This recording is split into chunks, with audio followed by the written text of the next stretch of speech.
लेकिन हुड्डा साहब तो इस बात को मानने को तैयार नहीं है। वो कह रहे हैं कि ऐसा कुछ भी नहीं है, बिना पर्ची खर्ची युवाओं के पास नौकरी नहीं है, बेरोजगारी में हरियाणा नंबर 1 हो गया।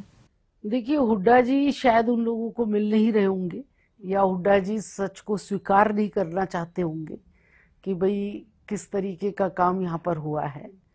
मुझे ध्यान आता है कि जब 2014 का चुनाव लोकसभा का आ रहा था और उनका बेटा चुनाव लड़ रहा था रोहतक पार्लियामेंट से, तो वो कोसली हलके में जाकर के ये कहा करते थे कि हमने तुम्हें बहुत सी नौकरियां दी हैं। तो इसका मतलब आपने वो नौकरियां बिना मेरिट के और पर्ची लेकर के दी थी, ये उनसे पूछना चाहिए।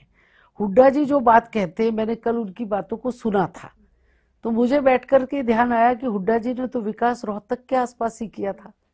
रोहतक के चारों तरफ की तो सड़कें चमका दी थी, लेकिन आज महेंद्रगढ़, भिवानी, दादरी के आदमी को अगर चंडीगढ़ जाना पड़ता है तो ऐसा नेशनल हाईवे बन गया कि वो गुड़गांव से पहले 3.5 घंटे में वहां पहुंच जाते हैं।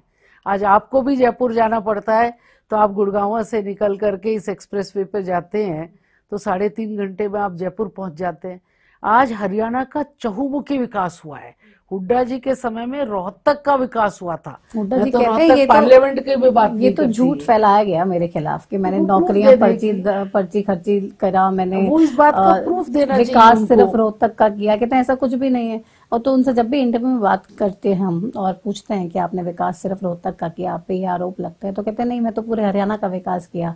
और फिर अपनी पूरी लिस्ट बताते हैं कि ये सब काम मैंने किए। चलो, योजना मैंने शुरू करी, बाद में चाहे बीजेपी ने आके उसको टेक ओवर किया। नहीं, उनसे एक बार पूछना चाहिए कि वो एक श्वेत पत्र जारी कर दें कि महेंद्रगढ़ जिले में नहरों में पानी उनके समय में कितना आया था, भिवानी जिले में नहरों में पानी कितना आया था।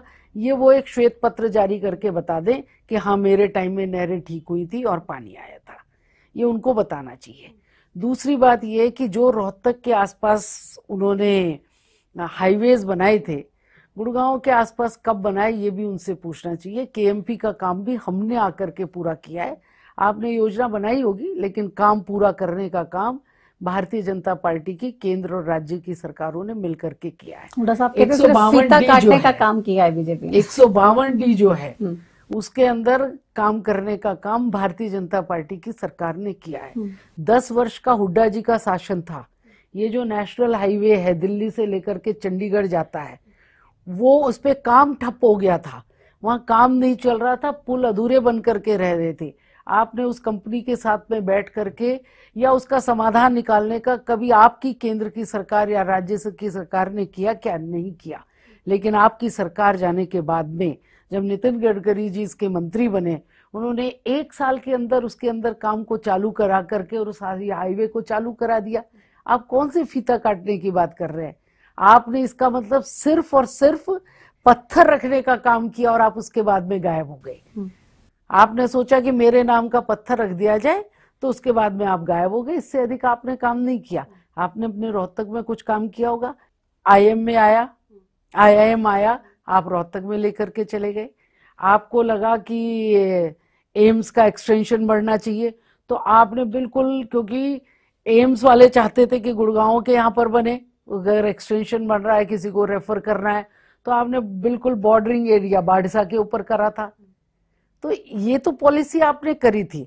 आज हम सबका विकास करते हैं। हमको रोहतक से भी दिक्कत नहीं, हमको झज्जर से भी दिक्कत नहीं, हमको महेंद्रगढ़ से भी दिक्कत नहीं, भिवानी, दादरी, जींद, हिसार, कुरुक्षेत्र, कहीं से हमको दिक्कत नहीं है। जहां जैसी आवश्यकता है, जहां जैसी रिक्वायरमेंट है, भारतीय जनता पार्टी की सरकार वही काम। आपने